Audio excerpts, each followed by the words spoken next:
Okay, well then I will just take a minute and start this off. I just want to say good evening and welcome to the May program of the Book Industry Guild of New York. My name is Karen Romano and I am the current president of the Guild. I hope you were able to join us for the social gathering before the program, and if not tonight, then perhaps we will see you next month. It's really always great to see familiar faces without masks, to meet new people, and to sort of generally catch up. So tonight's program is called Redesigning the Classics, and I am particularly excited about this program because to reconceptualize something that is already in existence is, I think, one of the most creative acts we can perform. And as all of us in the book business know, design has a profound influence on our perception of the content and can completely change how we approach a book. And who among us has not made a snap judgment or at least narrowed our choices based on design? So with that, I am delighted to be able to introduce our moderator for tonight's discussion, Gary Bouchard. Gary is the founding executive director of the Gregory J. Grappone Humanities Institute at Saint Anselm College, where he has taught a wide variety of courses in the English department for over 3 decades. During those years, he also served as English department chair and as the college's executive vice president. A specialist in the field of early modern poetry, he is the author of Collins Campus, Cambridge University in the English Eclogue, and Southwell's Sphere, The Influence of England's Secret Poet. Gary is the consulting editor and a Catholic Press Association award-winning writer for Parable, the magazine of the Catholic Diocese of Manchester, New Hampshire. His most recent book is entitled 20 Poems to Pray. He also serves on the board of directors of New Hampshire Humanities. So I am extremely grateful that he found the time to spend with us tonight because he sounds like an extremely busy man. And I am delighted to turn this over to you at this point, Gary, and I will step back and take it away. Thank you, Karen, and what a delight to be pulled into this project. No matter how busy you are, this is way too fun to pass up. I want to just begin by setting the tone and then introduce our panelists. And I thought I would share just 2 quick things before we get started. And they're books that I will never read, but I treasure. One is this giant heft of a book that doesn't even fit in my Zoom screen. And that is just this is just the comedies of Shakespeare. It's a 19th century edition, and I have the other 2 volumes that go with it. It's leather bound. It's gorgeous. It's always impresses students when they come and see it in my office, but I'll never read it. I read Shakespeare out of a more practical book. And then on the other side of the scale, this very tiny copy of Twelfth Night. I have all of Shakespeare's books from Knickerbocker Press in New York, who did Knickerbocker Leather Company did these novelty items. I'm sure some of you have seen them before. Both of these have a sentimental backstory, but they're not books that I read. They are classics. They are really classics, and they are very, very dear to me, but I don't read them. And I just think that's an interesting observation to set the tone for where this discussion is going to go this evening. So let me begin by introducing really fabulous panelists who know everything there is to know about the book and will be able to speak eloquently about that. So our first panelist is Jo Obarowski. She is the creative director at Sterling Publishing. She leads a team of interior and cover designers working on both adult trade and children's books since 2014. Jo previously had her experience with 6 years at Barnes & Noble's in-house publishing group and 3 years at HarperCollins as art director of the Harper Entertainment imprint, working on adult trade and children's entertainment related titles. She started to design the Barnes & Noble program in 2003, and since then has pushed leather manufacturers, foil companies, and printers to their limits by creating new color swatches, different substrate textures, and tedious stamping layered. And I can tell you that Jo and her children thrill when they see one of her books in a celebrity's hands on TV, right? Yep. Peter Norton is a publishing veteran of over 25 years experience in the book industry. If there's something to do in the book industry, Peter has done it. He has shelved books, opened stores, purchased books, including remainders, sourced product from international packagers for proprietary publishing, and he's now working on concepting and creating new product lines and formats. Peter spent 15 years at Barnes & Noble, starting in the bookstores, opening 2 new stores on Long Island, transferring into the Manhattan corporate office as a book buyer, and ended his time at Barnes & Noble as the director of co-editions for the Barnes & Noble publishing arm. He's been with Printers Row Publishing Group for 11 years as VP and publisher of the adult imprints, Thunder Bay Press, Portable Press, and Canterbury Classics. Aside from books, Peter also has a passion for music. Almost every time Peter speaks to someone, it conjures a song lyric or a line from a book. I don't want to know which line it is, Peter, I'm conjuring right now. Maëlle Doliveux is the co-founder, along with editor Josh O'Neill, of Beehive Books, a boutique publishing company focused on illustration and comics. She is the company's creative director and in-house designer. Maëlle is also an award-winning illustrator and comic artist and teaches as a part-time faculty member at Parsons School of Design at the New School, the School of Visual Arts, and the Pennsylvania Academy of Fine Arts. Yes, and in her spare time, she enjoys off-piste water skiing, somnambular wakeboarding, and making up fake hobbies for herself in her biographies. And before I read that last part, I was trying to get the pronunciation of those just right and realized that the comedian had spoofed me. I tricked you. And then finally, Ed Gothier. Ed is a semi-retired graphic designer living in the mountains of Northwest North Carolina.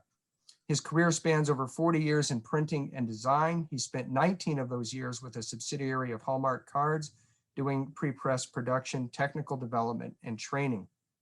Ed has also been an educator, serving on the faculty of the Graphic Arts and Imaging Technology program at Appalachian State University. He finished his career at Appalachian State as an award-winning designer of university publications. And Ed became involved with Recovering the Classics in 2013, and since then has designed covers for over 110 titles. He's also designed ebooks and audio covers for Plimpton. That is a wealth of experience and knowledge, and I dare say wisdom. So we have all met before, and we've kind of agreed to some questions that we thought would be important to address. And I'll be going through those questions. Those of you in the audience should just, if you have a question, put it in the Q&A box. And in the latter part of the program, I'll begin to field some questions and share your questions with the panel. So let's get started. And the first question I'm asking the panelists to address is, I would like them to speak to the value that books have in our lives beyond the written words that they contain. So whoever would like to begin that. I could go. Please, go, Jo. Well, I feel like books are a reflection of who you are as a person. I feel like your bookshelf shows people a little sliver of things that you want them to know about yourself. So for the books that I work on, most of them, the leathers, it's like kind of like their furniture, their decoration. I just think, you know, it's sort of like you make a decision, like what kind of clothes you're going to wear. It's sort of, you look at books like, well, what kind of books do I want to show on my, you know, not like you said, you don't read all the books. So I don't read all these books either. I read books, but maybe not these, but it's nice to have them. They feel good around me. Good. Someone else? Yeah, I think to kind of a parallel that is, I think that they also have value as art objects in the way that all art objects have value, where you spend time looking at them, even if you're not necessarily reading them, you know, looking at the covers, looking at the interiors, like that beauty adds value to our everyday life. And also I think the time that we spend to just sit and look at something nice, like that just does worlds of good for us as human beings to just take that time to relax, slow down, appreciate something, think about something outside of what we're used to doing on our day-to-day, I think is tremendously valuable. Yeah, I agree. The book as an object is more than just a container for the words. It's a total experience, both from a design standpoint and the content standpoint. And as Maëlle said, that as objects, they have a value. I own books, again, that I'll probably never read, simply because they're beautifully designed and produced. They're a perfect technology, right? So it's this self-contained, inert experience of energy and everything. And you just open it up. It's sitting there quietly in the background. Everybody's Zoom screens have them all over the place, right? But you open it up and it's a world explodes, and it's a whole different. Great books you could go back to over and over again in your life and reread some of your favorite passages or poems or whatever.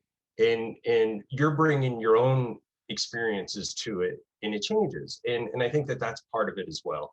And if you're going to have something in your home and in your life, you may as well have something beautiful. And that's where the beauty and the design comes into play too. So. Good. The other question I want to ask right away, so because it informs the rest of our discussion, is what is a classic? It seems to me a term that, if it wasn't ambiguous before, became ambiguous once we started using the term classic rock. But how do we know when a book of poetry or fiction or memoir or biography when does it enter that realm of being a classic? How do you determine that? When it has an impact on its readers over long periods of time. Classics don't happen overnight. Something about them connects with people at a deeper level than just a book they read at the beach. The other possibility is that the professional organization of English majors gets together and brands a book as a classic to bedevil students because they were bedeviled themselves by them. It doesn't happen, Ed.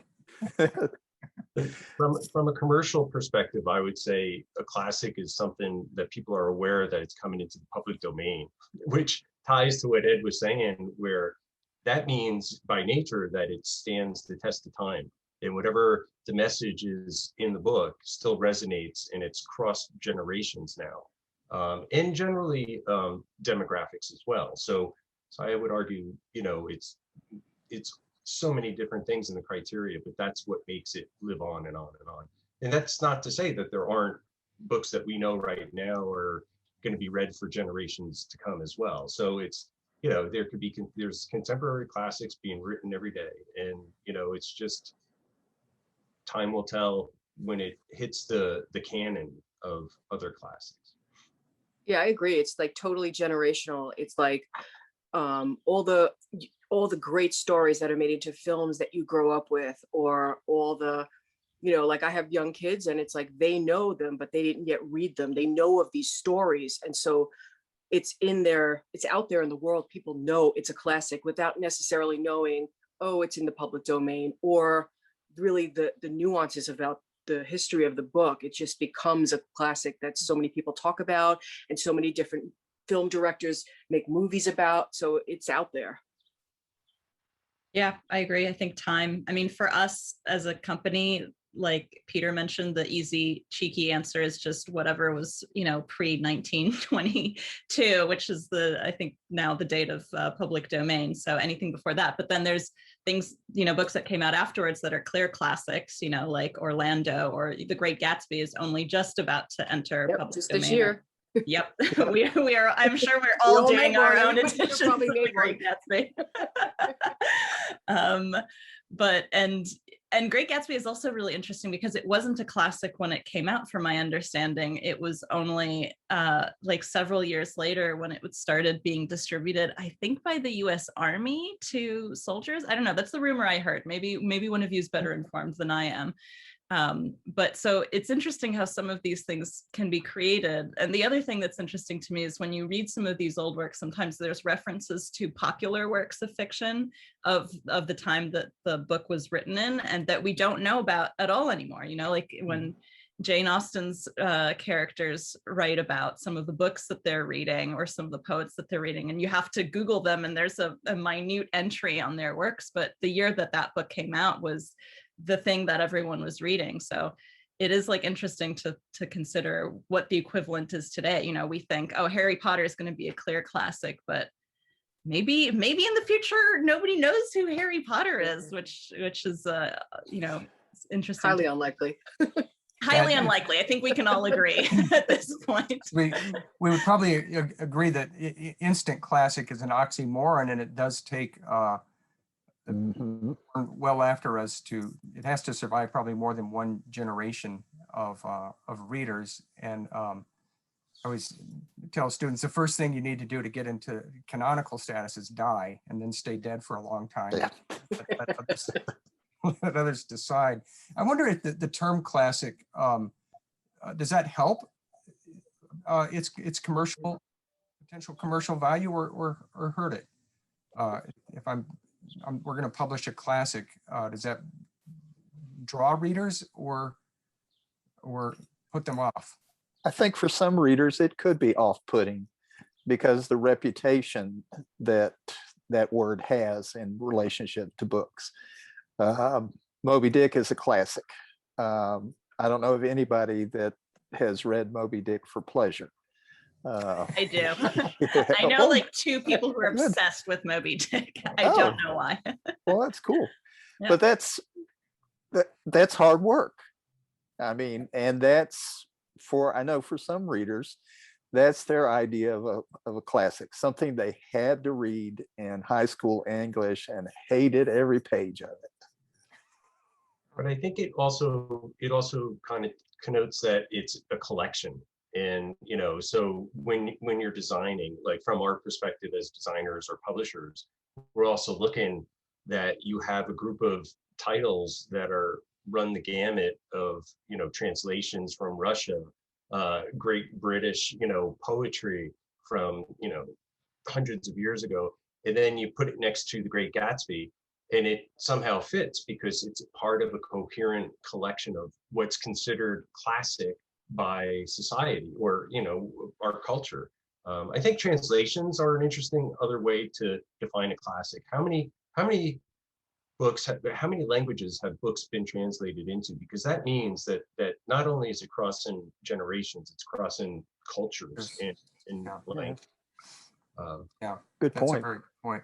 Yeah. How do you know when it's time that a book deserves yet another printing? Many of the books that you all are helping to bring to print have had hundreds of editions, sometimes thousands. How do we know when this story needs to be told again or needs to be packaged again for a new audience? What goes into making that decision? So I can take this one first. For us, it's a very different discussion because our books are illustrated. That's the main impetus for the line is kind of classic works illustrated by contemporary artists. And so our goal is we like to do things differently in the sense that instead of us reaching out to an artist to illustrate a specific book, we usually ask them what book they would want to illustrate. And sometimes we pitch them, you know, 2 or 3 books that we could see them doing, but we always try to have that discussion with them so that it really is something that they're excited about. And, you know, sometimes they'll pitch us projects that they would not be able to do otherwise, even very well-known artists, because it's outside of what they're known for. So it gives them an opportunity to kind of have this body of work that is completely unlike anything they've done before. And sometimes they just want to do more of the stuff they're, great at. And so for us, it's really the conversation with the artist, and because we want these books to really be a discussion between these works and these authors and the artist's voice, and to have like the combination of the two is the goal for our particular line. So yeah, we have a very different discussion, but again, our one rule, so to speak, is that they must be public domain works. Yeah, we do the same thing. Well, not the same. We don't approach, because ours aren't illustrated interiors, but we look at it like, how can we reach a new audience, or how do we get kids to want to read the classics? So we'll redo a whole line, or we'll look at a leather and we'll be like, well, this is an old edition, we should redesign it. So then we'll like basically hire an illustrator and rework it. Yeah, that's basically what we do for ours. We're chasing like an audience. And I also feel like kids really, some of the older series are designs out there, just they don't appeal to young kids, like who would want to read them. And it would be really great if they like saw a cover and they're like, wow, that's really interesting, I want to read that, which, I didn't have that experience when I was in high school. The books didn't really have that look that appealed to me. So I think that can get more readers, which is a good goal, I think. Yeah, we use the business, like take it from the point of sale or sales perspective to determine, when we're starting a new series, which books we're going to do. And having worked at Barnes & Noble for 15 years, and now ReaderLink is the parent company that owns Printers Row Publishing Group. They're a book distributor to mass channels and whatnot. We have sales information, and so we're all in business. We're all trying to, have people create books that as many people as we can get to read will read. But we are also in a business, so we're looking at what titles are selling, what's trending right now. Regency period is trending thanks to Bridgerton, right? So now that's Jane Austen's wheelhouse, and we already published Jane Austen just because she's never lost any relevancy. So Mean Girls and all these movies, and loosely based on her novels. So we start with, we know these are the 10 titles we're going to launch a new format with, and then out of that we say what's topical, what's happening. 12 Years a Slave is in public domain, and that came, the film came out and made people aware of it. A lot of people weren't aware of it, so we published 12 Years a Slave under our word cloud classics. So there's a little bit of reaction, but once you get up to certain series, we have about 30 titles in our leather program, and we have about 90 titles in our word cloud classics program. So now we're at the place where we're trying to create new stuff. We have most of the canon of what people consider classics. So we have other formats we're developing, which Jo is just referencing. That's kind of, it's a friendly competition, because we're all trying to reach as many readers as possible. And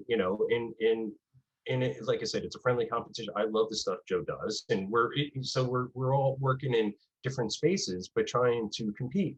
But the good news is there's a huge audience, and it's a self-renewing audience, because as Jo also mentioned, the kids are coming up and they have to read this for school at a certain point. So there's different versions that are going to keep coming out. Just like every couple of years, new art in an ABC 1-2-3 book is going to sell, because that is the art style that's in right now, and for children's books. So it's kind of that's how we approach it, is sales, and then here's the 10 we need, and then out of that, what do we keep going with?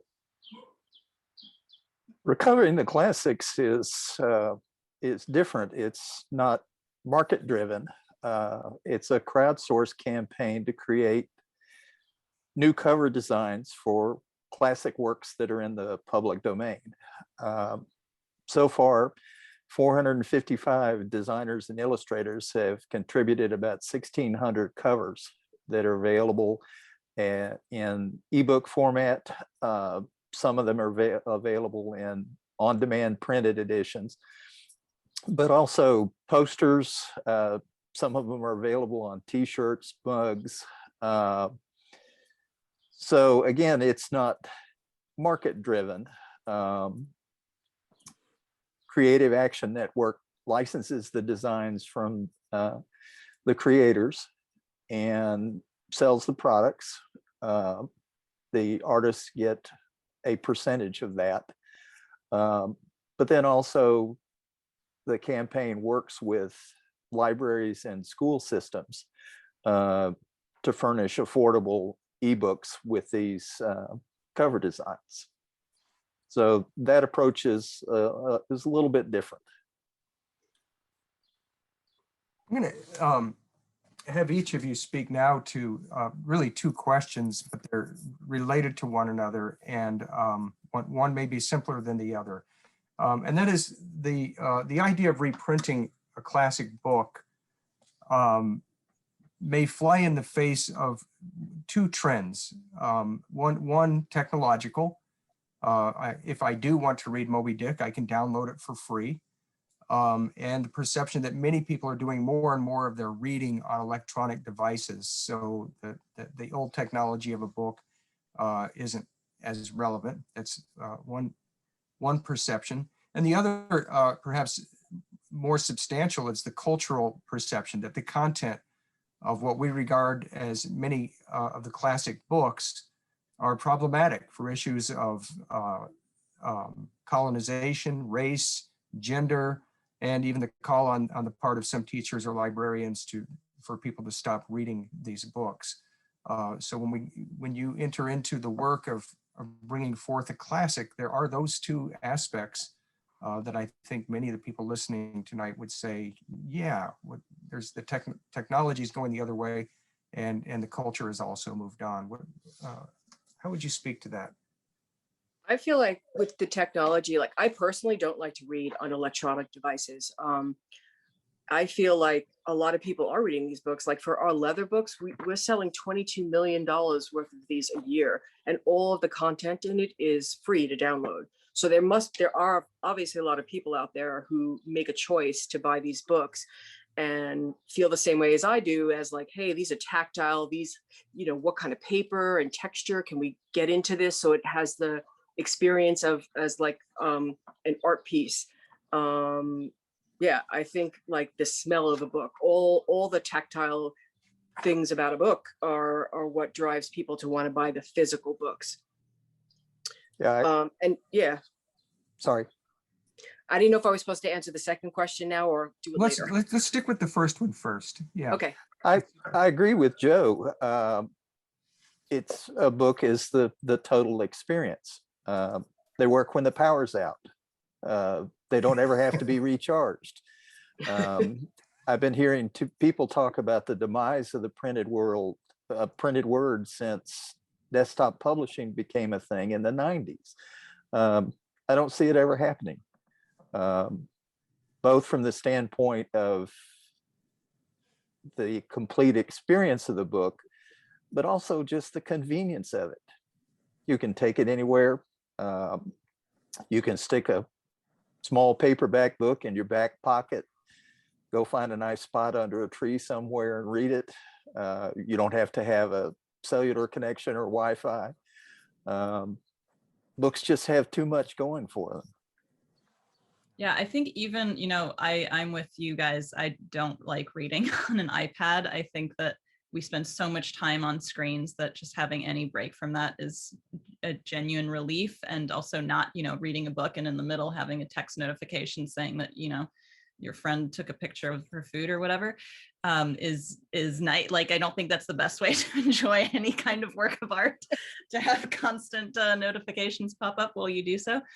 And then, like we keep saying, like, I think that the books specifically that we design, they all have purpose. They're all doing something more than just the words. And, nobody's displaying their iPad on their coffee table and showing it to their friends when they come around for a drink. It's like, we love these books because, like Joe said, they say something about us.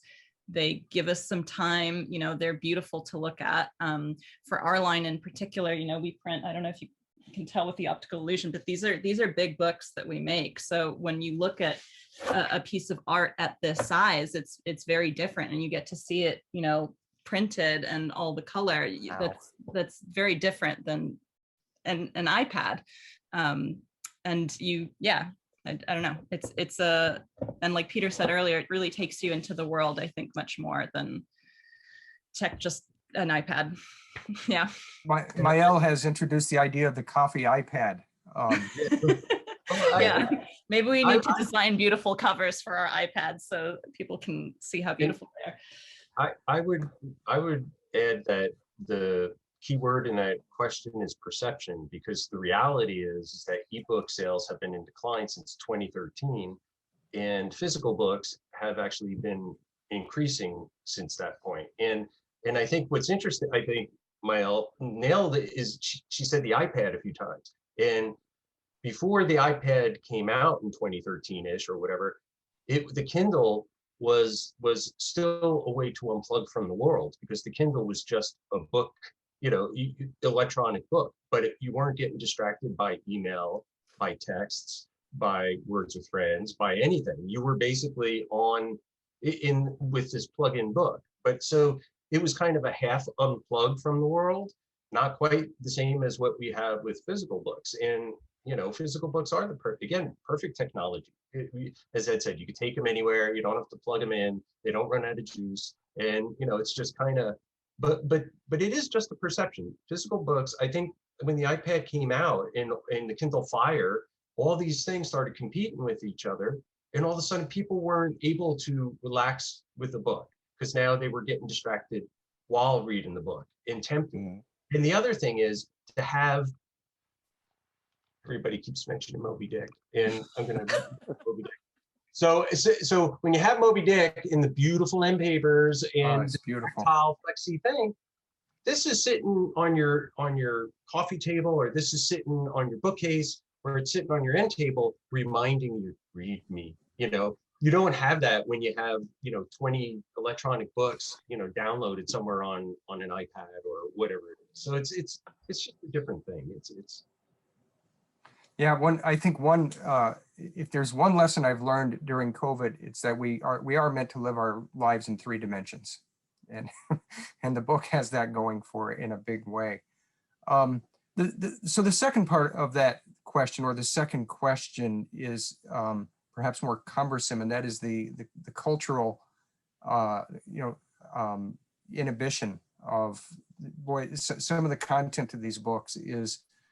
Can make us squirm and feel just we're not there anymore. It's a classic, but that author is putting forth some things that are just plain offensive and problematic with that part. I mean, I'll go. I feel like the text itself is part of history, and I feel like I would never ban a book. I don't believe in that. I feel like future generations probably need to know a little bit about the past. However, I feel like I also wouldn't choose slanty eyes or like derogatory visual depictions of things that are in the story that the words have.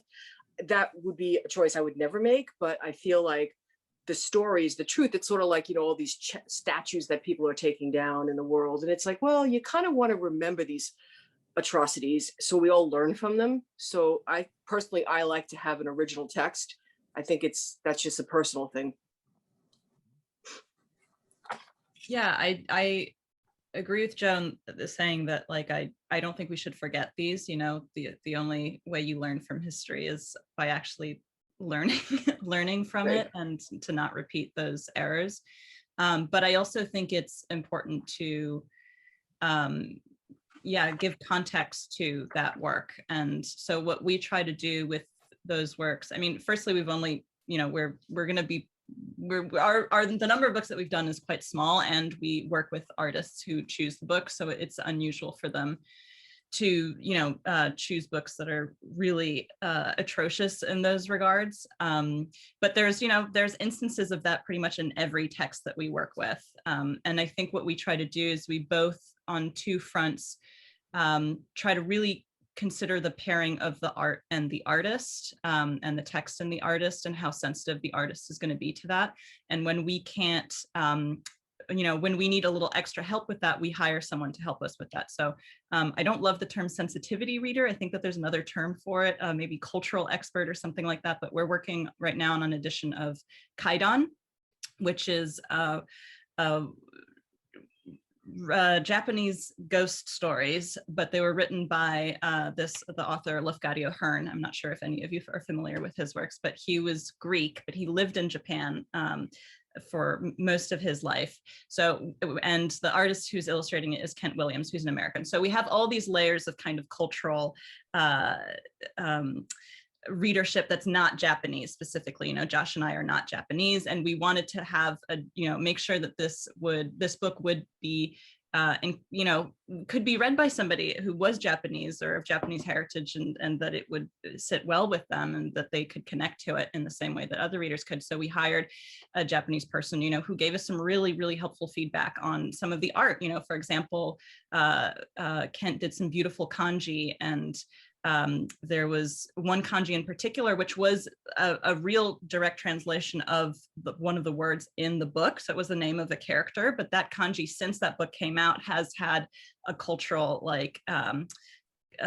change in its perception because of the history of World War II. So but there was no way for any of us to know that, except, this wonderful person who has this knowledge and can read the kanji could let us know, not to show that word. So that's something that we do on the art front. And then we also, love to invite authors and academics to write introductions and afterwards to a lot of our texts, to be able to go into certain topics or give more backgrounds on the authors. So for Crayon, we actually were in contact with the great grandson of Lafcadio Hearn, who is Bon Koizumi, who runs the Lafcadio Hearn Museum in Japan. And he wrote this gorgeous afterword for us, kind of explaining his great grandfather's life, and also how those works are perceived in Japan by Japanese people. So it adds this whole other kind of academic level to the text that we think is a wonderful way to bring that into contemporary life. Good. Others? And for our leathers, we have academic introductions as well, which contextualize what the text's going to be, because there is a lot of just derogatory terms in a lot of the text, and what's the context of that, and what was the context at the time, and all of that. So it is a chronicle of history. We're not advocating anything. We're saying this is considered a classic for generations, and it's something that will let the reader decide.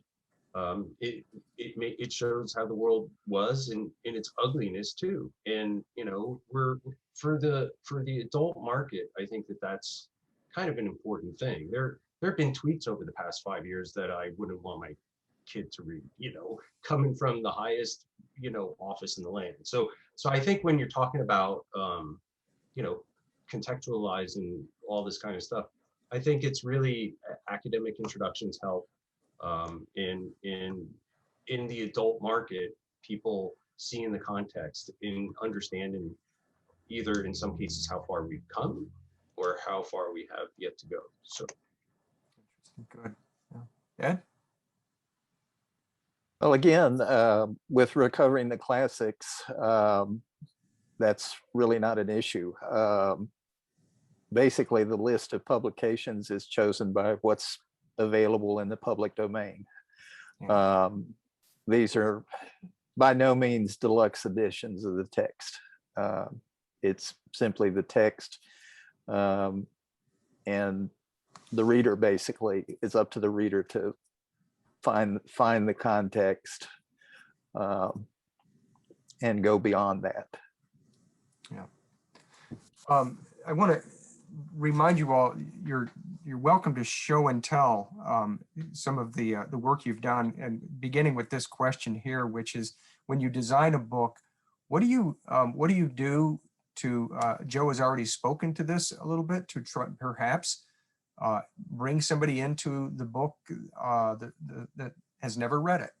What do you do with the design elements to perhaps get a first-time reader, and at the same time what design elements do you include for somebody who already owns 4 copies of Jane Austen's book and bring that to them?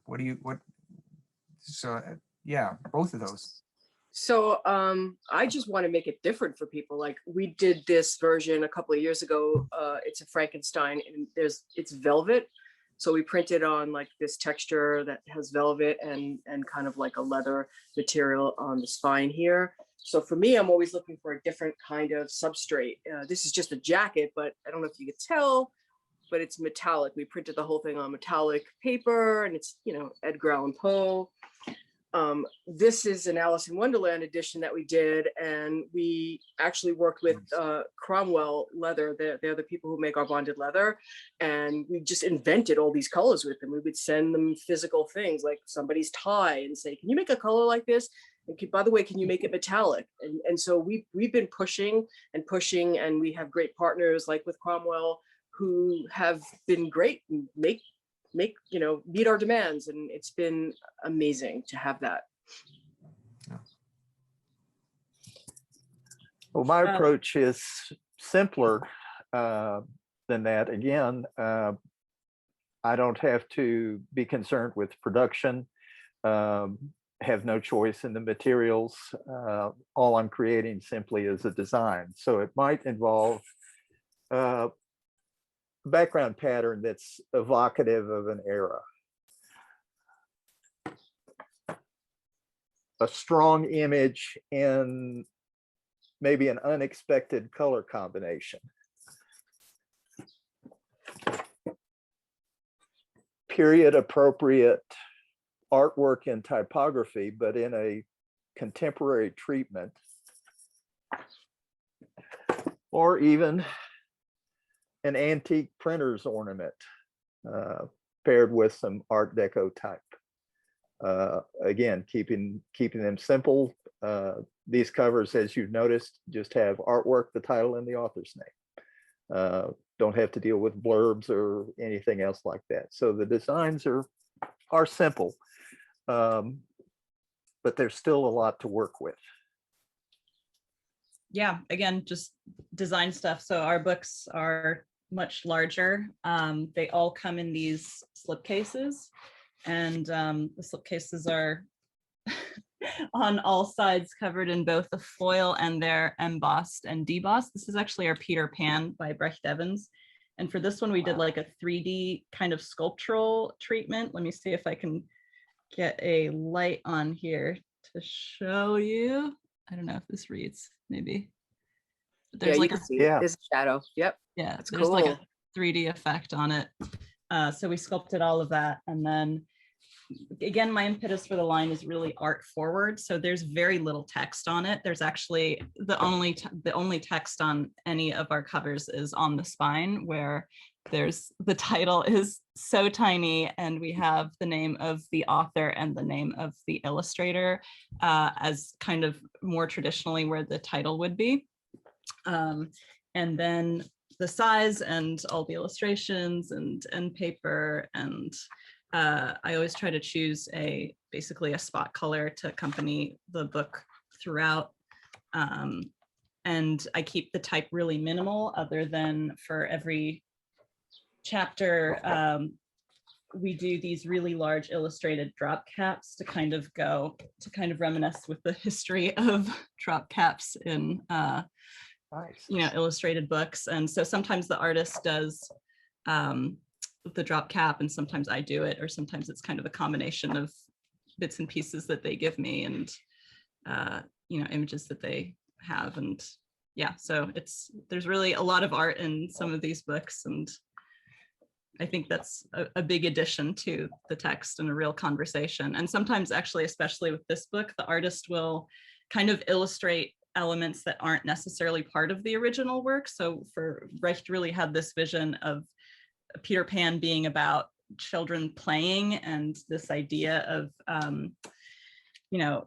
children in an adult world. So he did all these little spots which we added of this little kind of character and all these little outfits. But this isn't, there's no samurai or a character in Peter Pan originally, but it's almost like he he has this like approach to just illustrating Neverland, which I think we can do because we're not asking them to do a really literal illustration of these works.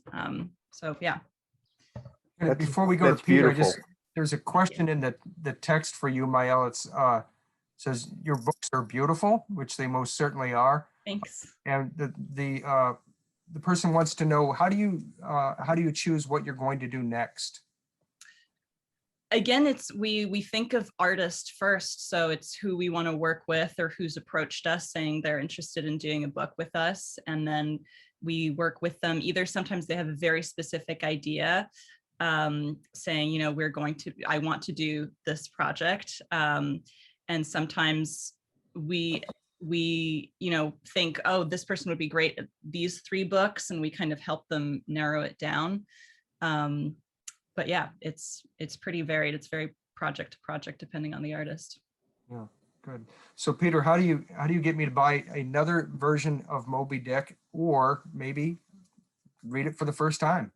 Well, we have a couple specific lines that we developed over the years, and we have our leather classics, just like Barnes & Noble has their leather classics. And you know, they're foil, they're beautiful. The spines have embellishments and foils. The back has a different design element on all of them. Our Gatsby, which just came out, again, is just of the time. This one happens to be of the time, kind of deco-ish with the designs. The back cover actually continues the actual story of Gatsby, so it's kind of, you know, Oh, that's nice. Cross. So we're always so our leathers are kind of really, we're looking at it as a front, a spine, and the back, and we know people collect them, so the hubs are in the same place, and we have the same sort of approach going across. The other major line we have is our word cloud classics, and they're flexi, heat burnished, and they're colorful. So yes, gilt edges as well. And in these, it's hard to see, but this is actually super tactile. This is flexi, has a leather-like feel. And when we first launched this, I touched on this earlier, we were doing 10 titles. So I was able to kind of do color matching. So here's a couple of Jane Austen novels, and you have the same color foil as the cover of the book here, and the same color foil as the cover here. Obviously, when you get into the 20 book range, you're running out of those type of options. So we've got a little more creative with our word clouds on the cover. Here's our Emily Dickinson, and it's with a maze, and words are fill out the maze inside. And you know, all of them have just gorgeous end papers. So this is $14.99, and you know, you could buy a paperback book for $14.99 and not get anything that's gonna last that long. And here's our Phantom. So we started getting more and more creative with that. Then we got creative with our spines. So we were doing kind of bespoke kind of box sets and stuff with our spines. And it's hard because they're flexy, so you can't quite get it 100% with the edges. But we have several of these, and they actually work. Actually, I have it backwards together. So you can see how the cloud swirl even goes. And so we have 9 books that go into these 3 box sets that actually function going across. And then finally, our nonfiction that we did in the word cloud classics, we kind of did a different approach. They're all flexi, they're all heat burnished, but they're all the same color brown, and we inverted it. So this is all tactile. This is stamped in and comes out. So it's the writing of Alexander Hamilton, Common Sense. But again, with the spine on this, we put a flag. Whoops, I'm missing the most important element, which is Lady Liberty. So you know, in here you have, you know, the spines of a bunch of our stuff. So I think, you know, what we try to do is create something that's tactile, that's kind of fun, and interesting for people to actually feel while they're reading it. So, you know, there's a pleasure of the smell of the book Jo mentioned earlier, which I think we all, as soon as she said that, we all were like, yeah, you know, it's like that new car smell kind of thing, but with books. And but it's the same thing when you feel a book, you know, and you're reading a book, because you're going to sit with this book for hours. You may as well be comfortable as much as possible. So I love that spine design is a group that really makes you want to get the whole set, right? Yep. It does. That's great design salesmanship right there. Yep. Yeah, it's both a period piece in a way, but it also looks like I could see it in a bedrooms in the circuit era of Leave It to Beaver, right? It's just kind of like 3 different time periods: contemporary and middle 20th, and then 18th century. Maëlle, I mean, you have a specific mission where you're joining a contemporary artist with a classic work. So if you want, you can sit this one out because it's pretty explicit what you're doing. But with the rest of you, when you do a design, do you have how do you weigh and balance and preference period elements like the Art Deco in the Gatsby and the Red Badge of Courage, which is just a beautiful cover, with making it contemporary so that it has an attraction for a contemporary audience at the same time period elements? How do you balance that? When do you make those choices with font, color, and the other design elements that signal a certain time? I think yes. It's kind of, all of those elements come into play. And there's one other series that fits into this classic conversation because we use the classics as the body of it. But this is a journal, and you can see instead of gilt edges, we sprayed them, and you have and this is called a novel journal. This one happens to be Alice in Wonderland, and you open it up, and again, nice and. But then the text, the lines of the journal are the full text of the book. So we have this going throughout, all of these. So if somebody wanted a magnifying glass or didn't care about their eyes too much, they might want to actually sit here and read this. But it's really meant to write in between the lines of the great authors and writers. And so this is just another use of it. But what we're trying to do is have it bright and colorful. We think this is a younger audience, and so know your audience, right?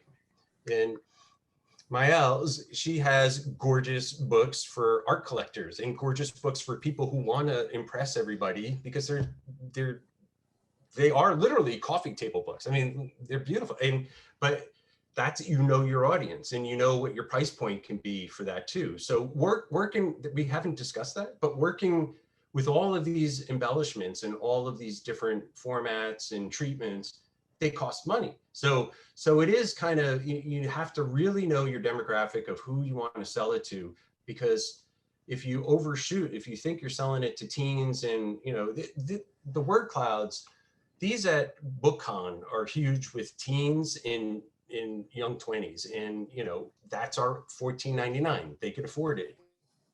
If we were out at $20, our sales would decline precipitously because we've lost our audience. So that's another factor into it.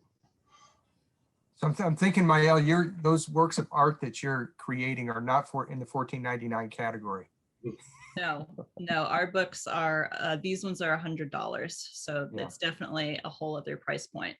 And, our whole sales model is completely different, where we do it mainly through Kickstarter, and we sell in, we also sell in bookstores as well. And we have a regular distributor, but most of our sales comes through, direct to consumer sales. And we kind of actually push even further into the other end of that, where we do even higher, kind of more limited editions of these books, where they come with sketches or they're signed by the artists, and we have like book plates inserted into them. And we're now starting to do like another layer of clamshell on top of what we have here for the really high-end editions. So yeah, those books are much more expensive. We are very lucky that we have found this audience, and that we are able to spend more on how we make the books, because obviously we could not be selling them at the same price point as Peter and Jo's books, for example. Jo and Ed, you want to speak to the choices you're making with contemporary versus period elements? Sure. Yeah, I most often start with the type. The that's something I've been fascinated with my entire career. If there's a good choice of something that appears to be period appropriate, I'll work with that. Sometimes though, it's more fun to go the opposite direction. Yep. One of the covers I did this year was for an edition of King Arthur and the Knights of the Round Table, where I found a really nice stock illustration that had a solid mid-century vibe to it, and paired it with an Art Deco typeface that had some interesting alternate characters for the title, and was really pleased with the way it came out. In the digital world, we also have access to effects that would have been difficult to produce back in the analog days of printing, particularly with the access of layering techniques, both in Photoshop and InDesign. Made extensive use of that in the Red Badge of Courage, where the text is translucent and interacts with the artwork and the background texture that's behind it. So that's another option as well. Ed, while I have you, there was a question in the chat, and how do you decide which translation to use? And is that your choice? That's not my choice. That's done by the folks at Recovering the Classics. Okay. Yeah. Joe? Yep. Sorry, I just went to get another book. I'm sure. I want to see that Frankenstein again. Sure. So I same thing as Ed. Like, I feel like sometimes I want to go directly to the period when, something is like within the Art Deco for Gatsby, like where the art is, it makes sense. The type connects well with it. The end papers also, we sometimes do double end papers. But then sometimes I feel like we do like something that's like, this is a whole series we did with Jessica Hesch, who I work with on these, and it's like they're vintage, but it's also new type. I mean, it's all hand lettered, so it's not necessarily from the time period here.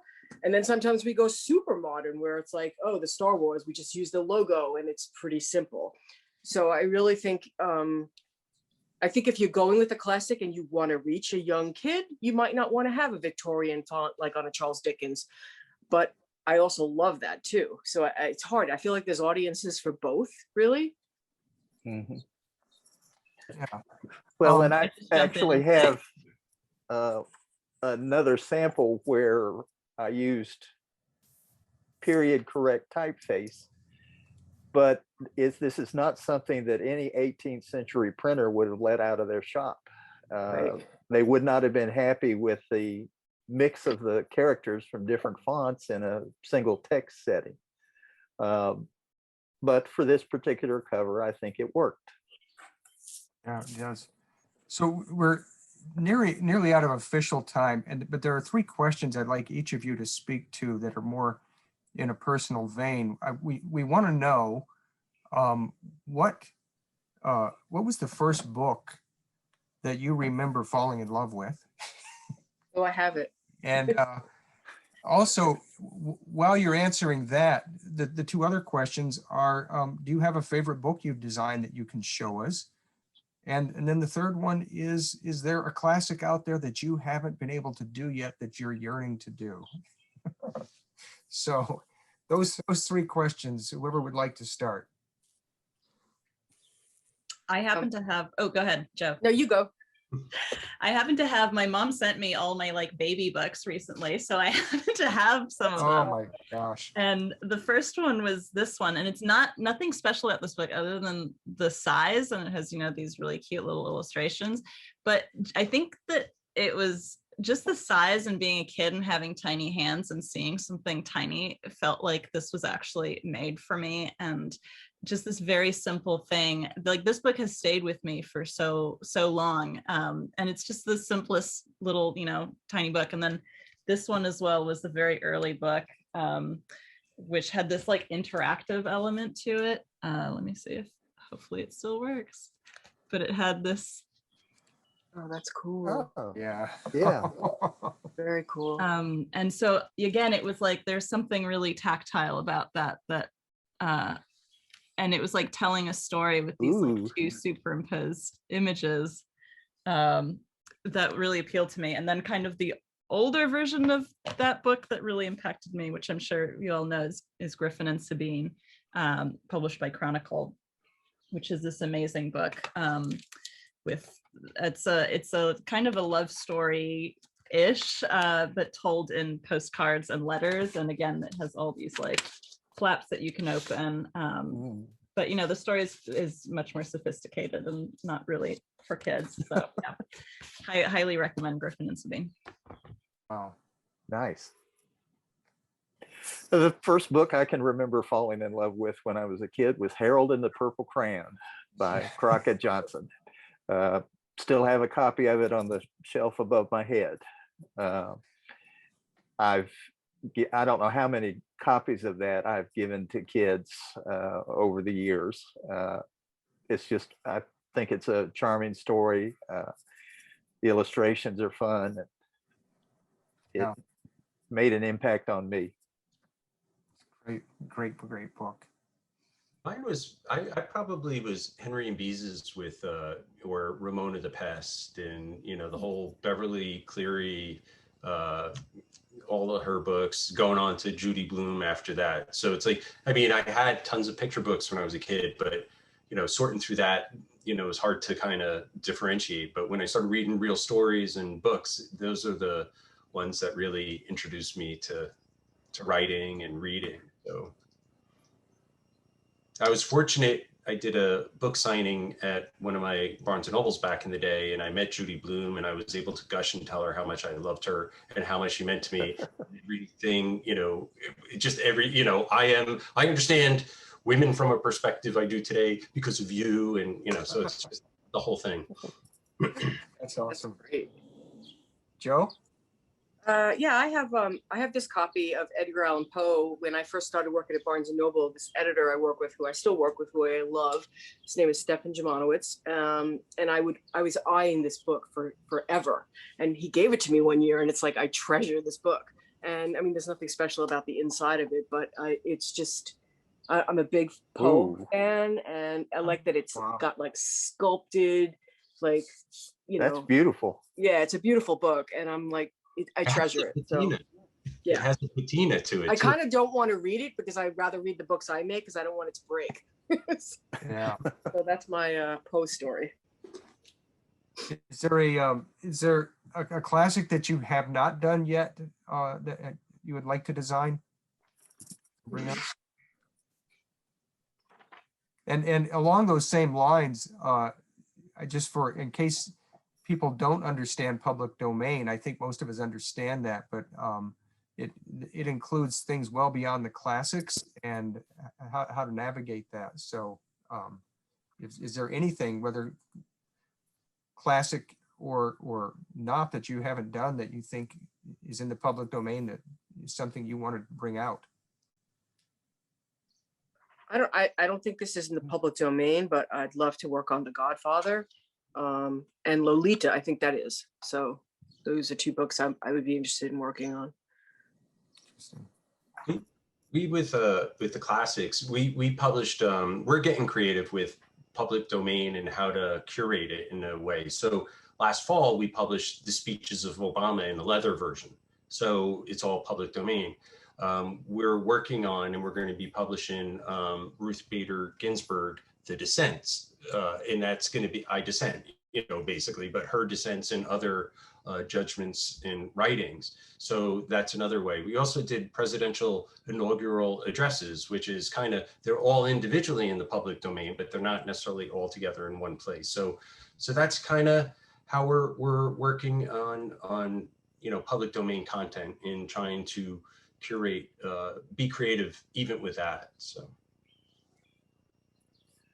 I think I'd like to take a whack at designing a set of Frankenstein and Dracula to have a family resemblance, yet of course speak to the key parts in each story. I think I would enjoy that. we're doing I'm plugging another one of our projects, but we're doing a really bizarre version of Dracula. I'm not designing it. We have a wonderful designer, Paul Keppel, who goes by Headcase Design, designing it. And it's, I don't know how many of you have read Dracula. Clearly Ed has, but it's an epistolary novel. So it's like written in diaries and, you know, ticket stubs and newspaper clippings. And so we're doing, basically the edition is a leather briefcase, and inside are all of the ephemera that are in the original text. So there's diaries and maps and a record of Dr. Seward's, you know, audio tapes on vinyl. It's totally bonkers, but we're very excited about that. That should be coming out in the next year or two. And then in terms of books that I'd love to design, I think I'd really love to do an edition of Orlando, which is not out in public edition yet, but I think will be soon, by Virginia Woolf. You asked earlier about favorite books, and this is kind of interesting because this is public domain. It's very old, but it's a book very few people have heard of. It's called The Blazing World. And I think this is my favorite book that I've done, maybe because so few people have heard of it, but it's like it's one of the first science fiction novels, and it was written by a woman, and it's like very feminist in its agenda. It's also very royalist in this strange way, but we worked with this amazing illustrator, Rebecca Dunlap, on it, and her stuff is so, you know, contemporary and wacky and science fiction-y that it's just such like a perfect blend of that. Yeah, it's a really interesting read. I highly recommend it. And so that's another kind of fun thing that we get to do with our books, is that sometimes we get to, you know, like, is this a classic? I'm not sure. Technically it's in the public domain, so you know, it's accessible to us, but it's not a book that many people know. And it's fun to be able to include within our line of, you know, like Crime and Punishment and Peter Pan, to also have books like this to kind of revive them a little bit and yeah, give them some love and renewed interest. So yeah, that's one of my favorites. Let me see if I can find the fun drop cap that we did. I also that would be the ultimate. It wasn't a classic until we republished it. Yes, yeah. Exactly. We've made it a classic. Here's your instant nice. Classic, right? Yeah. It feels like it should be. It was written in 1666. Wow. Wow. Yeah, by the Duchess of Cavendish. Is so yeah, highly recommend The Blazing World. The full title is actually much longer. It's very of its time, which is fun. It's The Description of a New World Called the Blazing World by the thrice noble, illustrious, and excellent princess, the Duchess of Newcastle, Margaret Cavendish. That is That's a mouthful. It really rolls off the tongue. Really sellable, you know. That's a name that gives you service at the deli. Yeah, but everyone knows it by The Blazing World. So yeah, that's great. You've been generous enough to go well over time, but are there any other final observations? Most of the questions in the Q&A are, where can I buy these books? And we're taking care of that. They're getting their answers, which is great. Any other thoughts for the people? There's still 43 participants hanging on your every word and certainly admiring your work. It's great to see those. It is one of those moments, though, that we do wish we were in person, because I want to touch those books. Right. We do. Yep.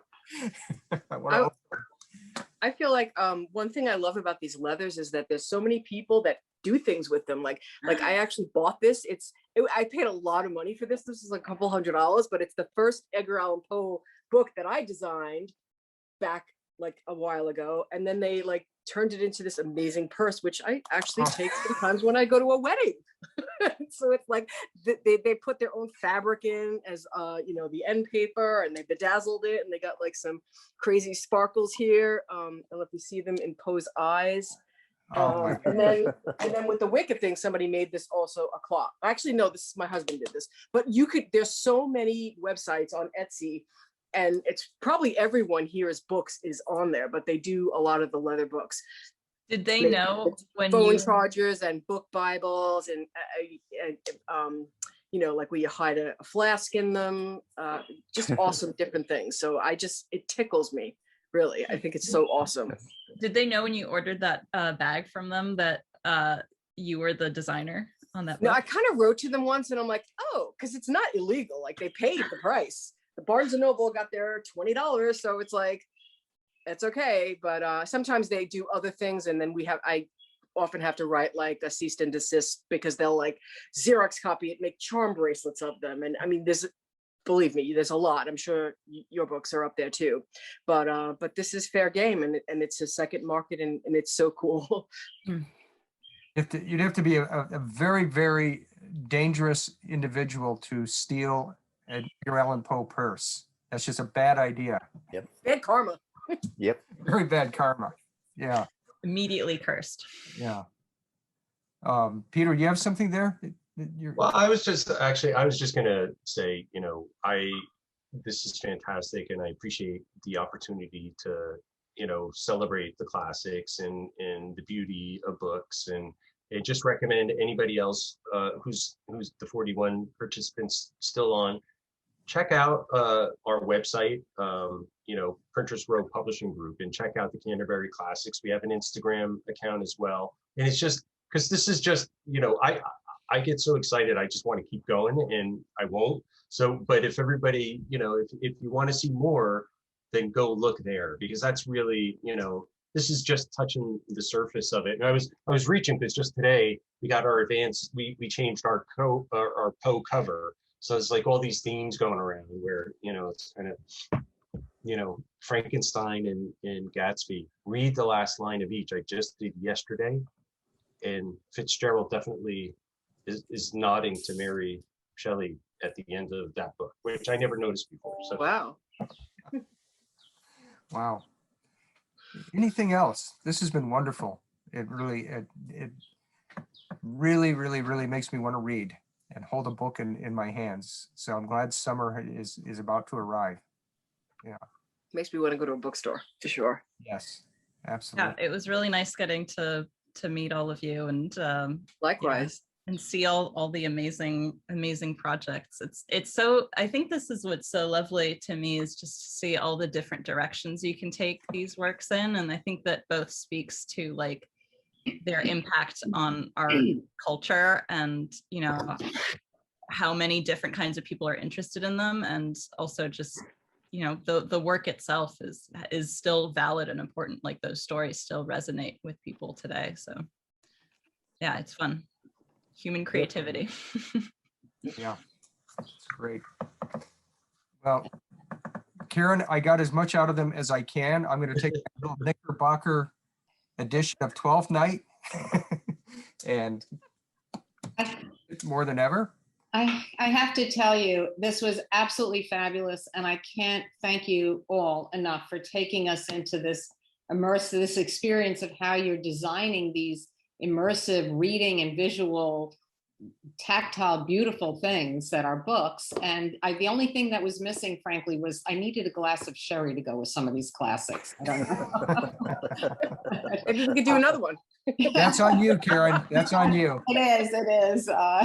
But again, thank you all so very much for your time. And it was fabulous. And I was getting texts from friends while this was going on saying how wonderful this was and how much they appreciated it. So in addition to the comments in the chat, there's a lot more buzz about how great this is. I also want to just let everybody who's out there know it's actually a good segue. Our next program is going to be on June 22nd, and it will be, we're going to be talking with librarians and publishers about the accessibility of books. And Maëlle, I can't beat that beautiful little ending there. But thank you so much again to everybody. And we'd love to see you in person sometime when we're all able to do so again. Thank you. Thank you so much for having me. Take care, everyone. Yes. Thank you. Thank Thank you. you. Karen.